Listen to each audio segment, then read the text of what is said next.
This is kind of hard to understand, but sometimes you can try so hard at something. Sometimes you can be so prepared and still fail. And with every time you fail, it's painful. It causes sadness. Understand, my friend, is that you're supposed to fail. You're supposed to fail because failure is the stepping stone to success. It's not just cliche, because failure is an experience that lends to wisdom that ultimately makes you a stronger version of yourself. Self-love, rebuilding self, seeing to it that you spend enough personal and alone time to seek higher levels of self. What is the next level of you? Remember, whenever one door closes, there is another door waiting for you. Don't second guess yourself, and don't be so afraid of failing that you create excuses instead of producing results.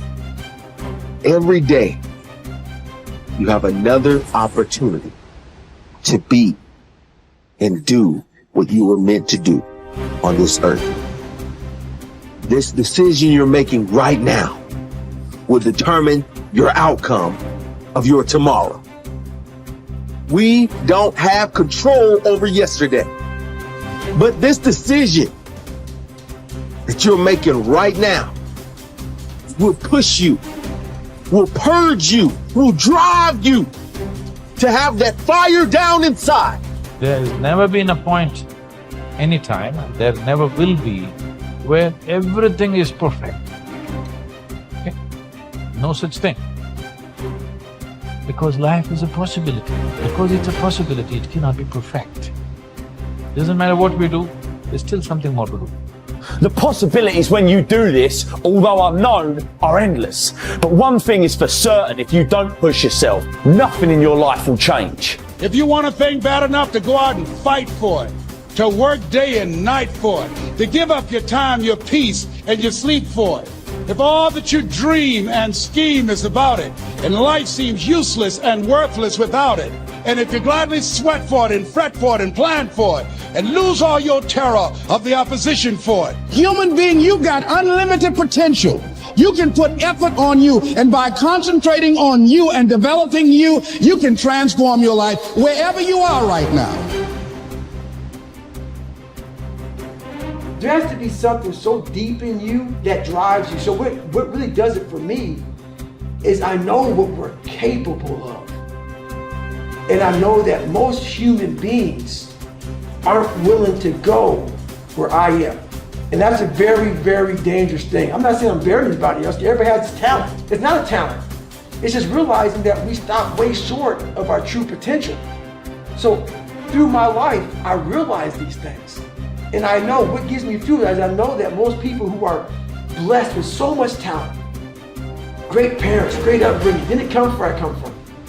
They're gonna quit before me. Having all the tools that they have, they didn't have the ability to examine themselves.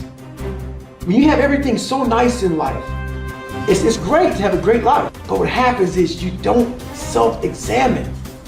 You don't do a live autopsy. When you have a fucked up life, it almost forces you to do a live autopsy. It forces you to find strength from places that no one looks from. Because food is not at the ready. You know, I have a learning disability. It's not at the ready. I can't just pick up a book and start reading. Right. There's preparation behind everything I do. There's everything I do has to come with so much preparation. It's despicable. It makes me sick. My own personal life makes me sick. That's why I'm so disciplined now. Without my self-discipline, there is no David Goggins. Like, I can't stop reading. I won't be able to read tomorrow. I will lose it that fast. I cannot stop going to the gym.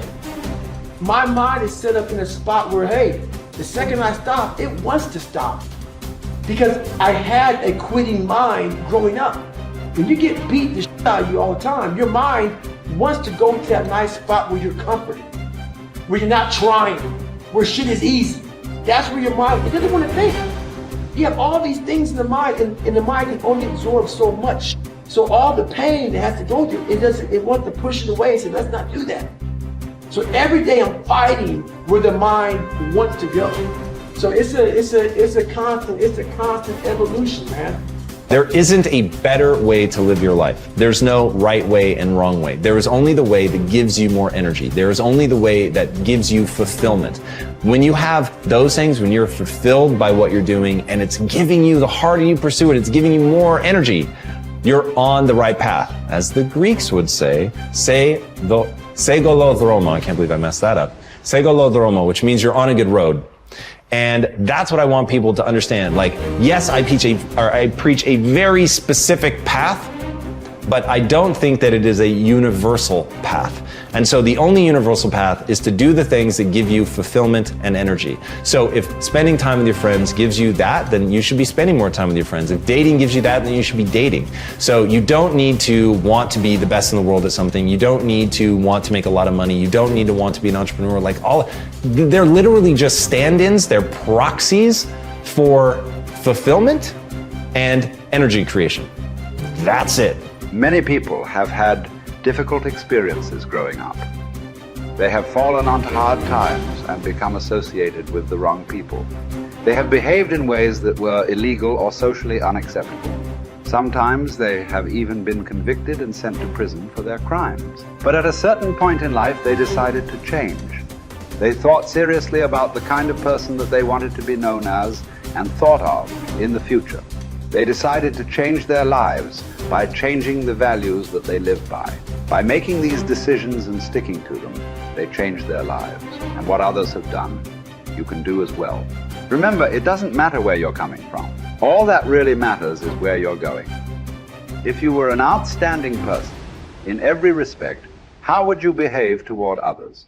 What sort of impression would you leave on others after you had met them and spoken with them? Imagine you could be a completely excellent person. How would you be different from today? The moment that you begin walking, talking, and behaving in ways that are consistent with your highest ideals, your self-image improves, your self-esteem improves, your self-esteem increases, and you feel happier about yourself and your world. For example, whenever you are complimented or praised by another person, or given a prize or an award for accomplishment, your self-esteem goes up, sometimes dramatically. You feel happy about yourself. You feel that your whole life is in harmony and that you are living congruent with your highest ideals. You feel successful and valuable. Your aim should be to deliberately and systematically create the circumstances that raise yourself. Esteem in everything you do. You should live your life as if you were already the outstanding person that you intend to be sometime in the future. Decide today to be a man or woman of honor. Resolve to tell the truth and to live in truth with yourself and others. Crystallize your values in each area of your life. Write them down. Think of how you would behave if you were living consistent with those values and then refused to compromise them for any reason. Once you accept complete responsibility for your life and for everything that happens to you, and then create an ideal picture of your perfect future and clarify your values, you are now ready to begin setting clear, specific goals in every area of your life. You are now on the launching ramp and ready to take off toward the stars. You have to work on yourself. You have to have an unstoppable attitude, and no excuse is acceptable. And you've got to make it a priority, a non-negotiable in your life, and hold a constant vision of what it is you want to achieve. See it accomplished and go all out. Find a way to win in spite of the setbacks, in spite of the disappointments, in spite of your failures. I tell people when I'm giving presentations, you will fail your way to success. I have a saying, is life knocks you down, try and land on your back, because if you can look up, you can get up.